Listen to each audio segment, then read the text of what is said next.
I know this is sudden, but can you stay at my place for a month, starting next month?" This utterly unexpected request came from the newly transferred female chief, who had suddenly called me in. It was more than enough to throw me into a state of confusion. This utterly unexpected request came from the newly transferred female chief, who had suddenly called me in. "We're not close enough for me to be living at her place." "Excuse me."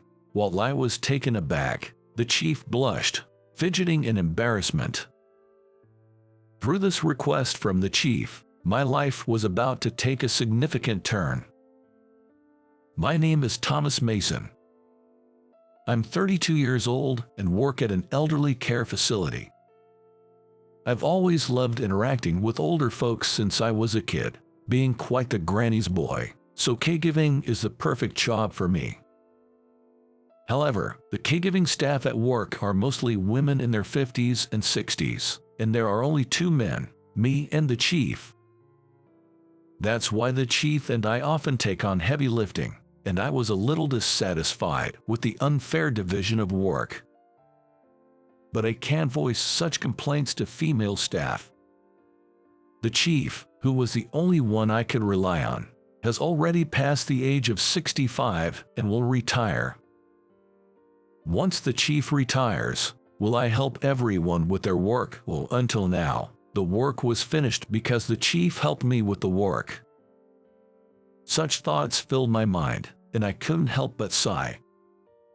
Then, the chief retired in no time, and a 35-year-old female chief was assigned from another department. "My name is Kay Scott. Nice to meet you all."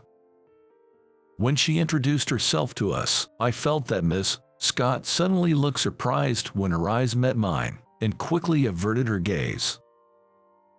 Then, she continued with her greeting. "What's going on? Does she know me? But I don't know her." I started working, with a little strange feeling.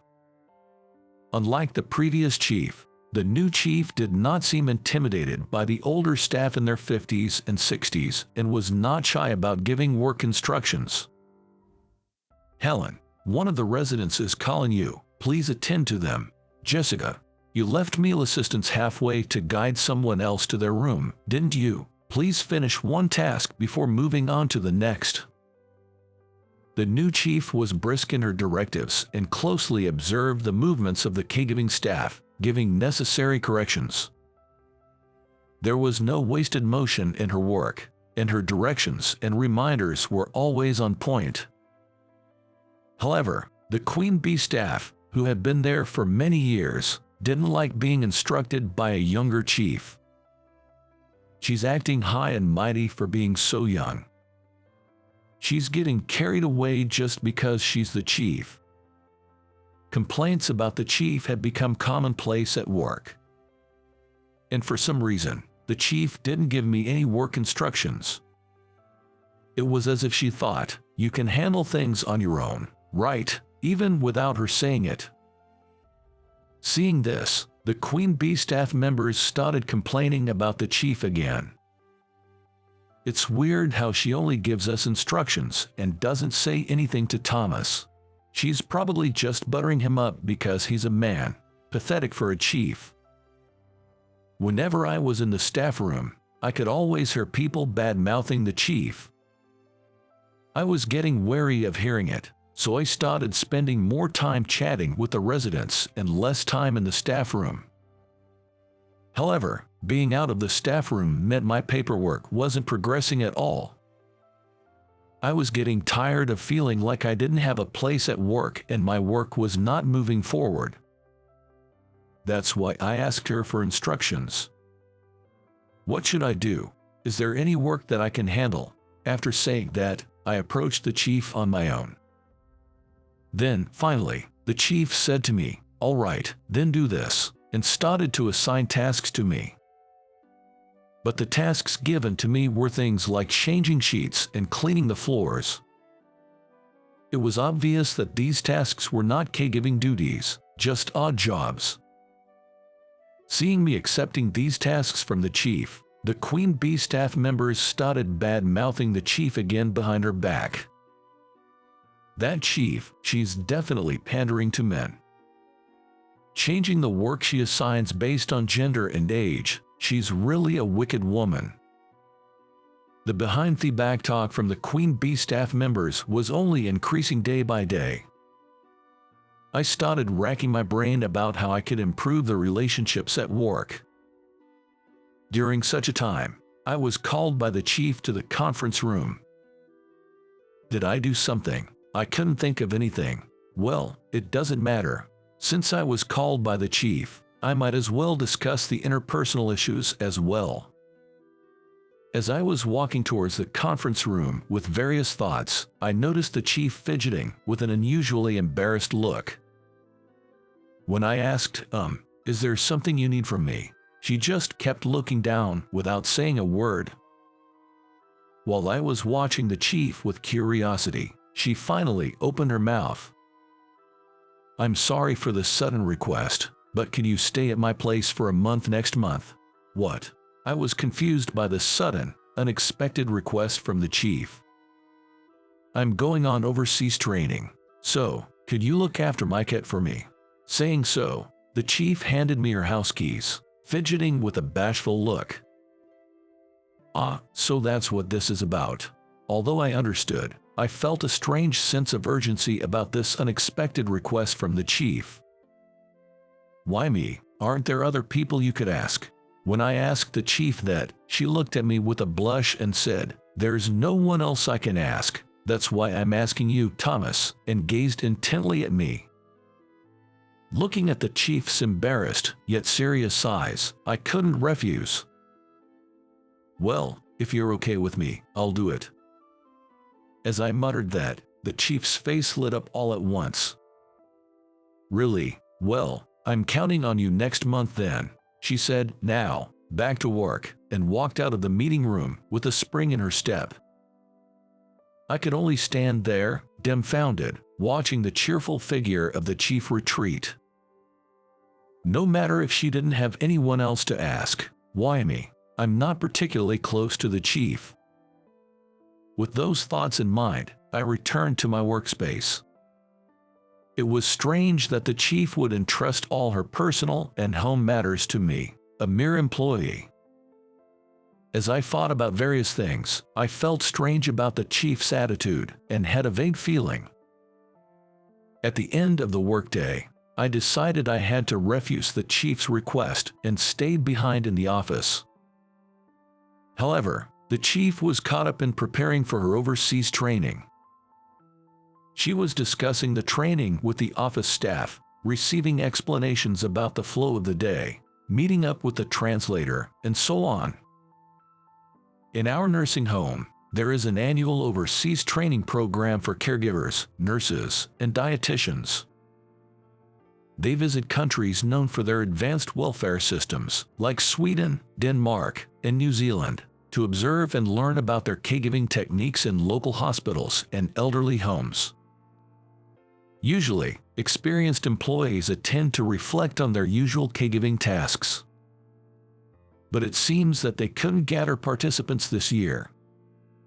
And apparently, the caregiver who was supposed to go suddenly couldn't make it due to a family matter.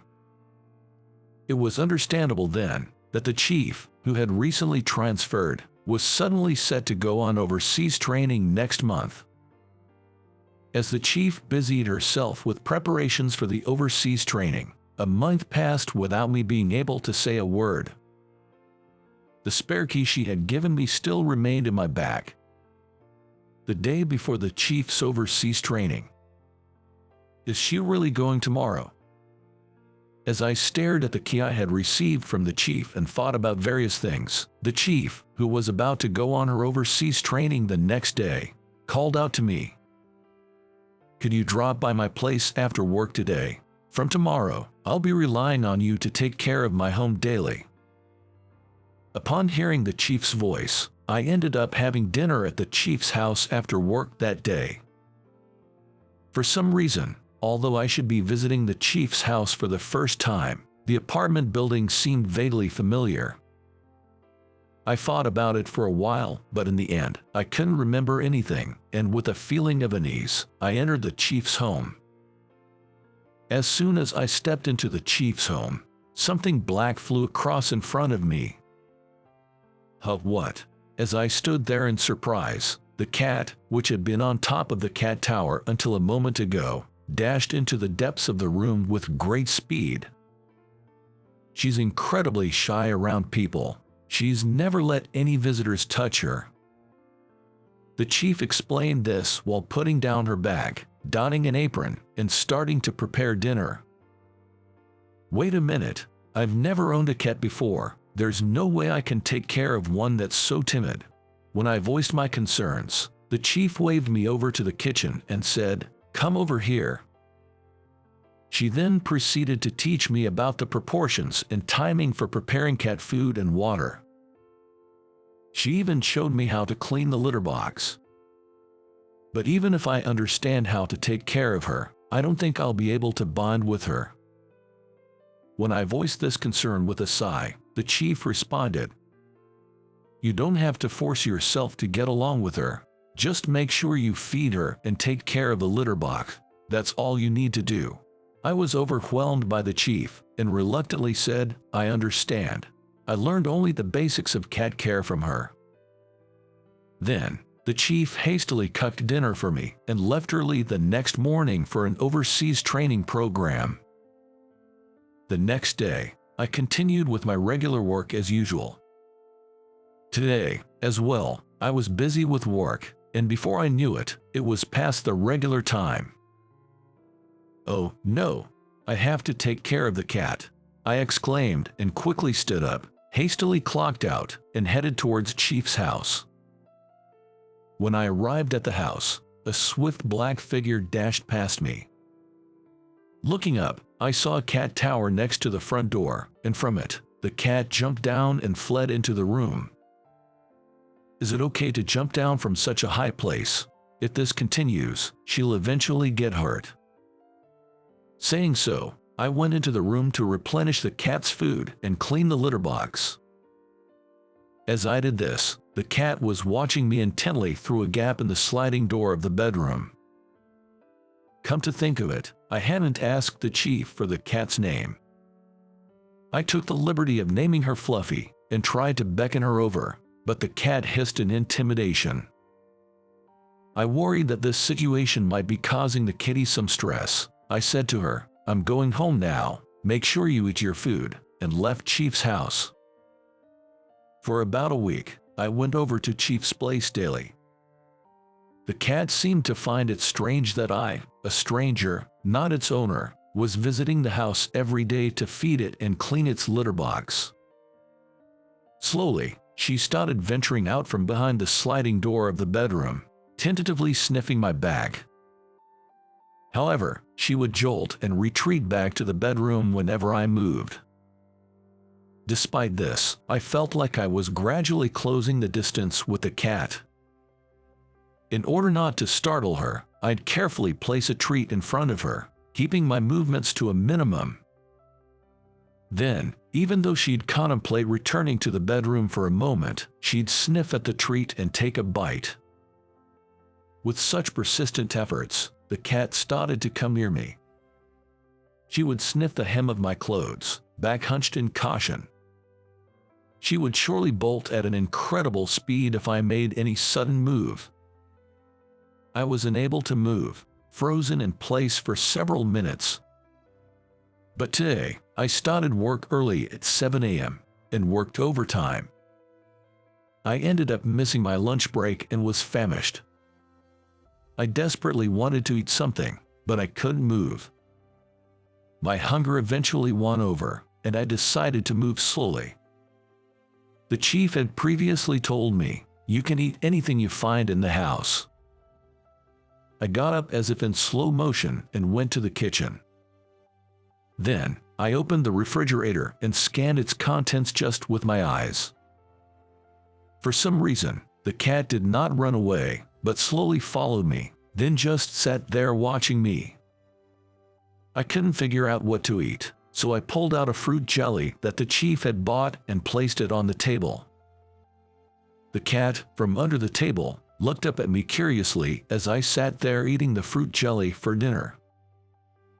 With all of this going on, I naturally became closer to the cat, and before I knew it, she didn't run away even when I touched her.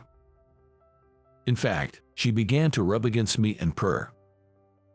I had no idea why I was so favored, and of course, I couldn't ask the cat. I was filled with a sense of wonder, as I'd never touched a cat before. I was fascinated by how soft and comforting the cat was. Without realizing it, playing with Chief's cat had become my only source of comfort after a hard day's work. Today marks the final day of the Chief's overseas business trip. As always, I looked forward to playing with the cat and headed over to her house. Unusually, the cat was waiting for me at the entrance. "Ah, a welcome party, thank you," I said to the cat, giving it a scratch. As I was doing so, I felt something odd on my hand. What's this? Was this here before?" I thought to myself, feeling the cat's belly once again, and there it was, a lump, small like a marble. I don't know anything about cats, but the thought of the cat being sick filled me with anxiety. In a panic, I looked for a 24/7 veterinary clinic and rushed there. To my surprise, the vet's eyes widened in shock. "This seems to be a skin tumor. At this size, it would be very difficult to find unless you're frequently touching and checking the cat's body. Good find," he said. With a reassuring smile, he continued, "Given the small size, we can likely remove it completely with immediate surgery. We'll have to look at the pathology report for certainty, but we should schedule the surgery as soon as possible." Despite being a popular clinic with a 1-month waiting list for surgeries, it turned out there had been a recent cancellation, so I could book the surgery. I scheduled the surgery right there, and given my worry about the cat, I decided to stay at Chief's house for the night. This house, it felt familiar somehow, but it wasn't a place I knew. With that thought nagging at me, I laid down on the living room couch, petting the cat until, before I knew it, I fell asleep. The following day, the chief returned from her overseas training. "Was everything okay? Did anything happen?" The chief rushed over to me with a worried look. "I'm fine, but..." I stammered, then told her about the cat's illness. "What, you noticed that?" The chief was surprised that the cat, who usually didn't let anyone else touch it, allowed me to pet it daily. After her overseas training, she returned to a whirlwind of preparing for a presentation at a meeting and arranging for the cat's surgery. The cat's surgery, which I was worried about, was a success. The results of the pathological examination revealed that it was a malignant tumor. However, because it was discovered early, the cancer was completely removed, and the possibility of metastasis was considered very low. When she finally had a moment of calm, she wanted to thank me again, and I was invited to her house. As soon as I arrived at her house, the cat, with its eyes shining, approached me with its tail up. Watching me and the cat, who kept rubbing up against me fervently, the chief started to speak. "You've always been such a perfect gentleman, even back then. I can see why my sister and the cat chose you." I widened my eyes and asked, "What do you mean?" But as I looked at her face, I remembered something. I was always a bit more mature than my classmates in elementary school, partly due to my physical build. I know it might sound weird to say this, but I was a bit of a heartthrob and was quietly popular among the girls. In the 6th grade, I became an official couple with my first love, and our relationship lasted until middle school. Looking at us, her sister would watch us with an envious look, like "You guys are lucky." Could it be? "You're the sister of my first love." When I said that to the chief, he laughed with a bright smile and said, "Did you just notice?" Then, she told me a story. After my first love and I broke up in middle school, her parents divorced. Her sister went to live with their mother, and the chief went with their father. Their father passed away from cancer a few years ago. She hasn't been able to get in touch with her sister or her mother. Feeling left behind and lonely, Kay started keeping a cat a few years ago. This house is actually her childhood home, but it's changed a lot recently as the area has been developed into a new residential area. The apartment was also renovated, which is why I didn't recognize it. To distract herself from her loneliness, she had been putting on a brave face at work. And then, she was transferred to my apartment, and we were reunited. I secretly had a crush on you as I watched how seriously you cared about my sister. Saying that, the chief smiled shyly. Unlike when she was at work, she had a really kind and cute atmosphere. I felt an electric shock course through me, blindsided by this unexpected revelation of our past connection. From that moment, I found myself frequently visiting her house to see the cat. You've done so much for the cat. It's gotten much better thanks to you. I can't thank you enough. She'd repeatedly expressed her gratitude, to which I replied that I wanted something in return. When she asked what I wanted, without missing a beat, I pointed towards the entrance hall and said, "I'll take that." She looked confused until I held up the spare keys to her house. This is what I meant. Understanding dawned on her and her cheeks flushed a sweet pink. She was so cute that I hugged her. From that day on, our relationship officially started. "Just keep it quiet at work, okay?" she asked shyly. I noticed a softening in her personality since we started dating. Hasn't the chief been particularly nice to us lately? Maybe something good happened. Has she got a boyfriend now? As I watched her laugh off the remarks from the Queen Bee staff, I felt a sense of relief and couldn't help but smirk. I hope you enjoyed the story. Subscribing to the channel can be a great motivation for us. See you in the next video.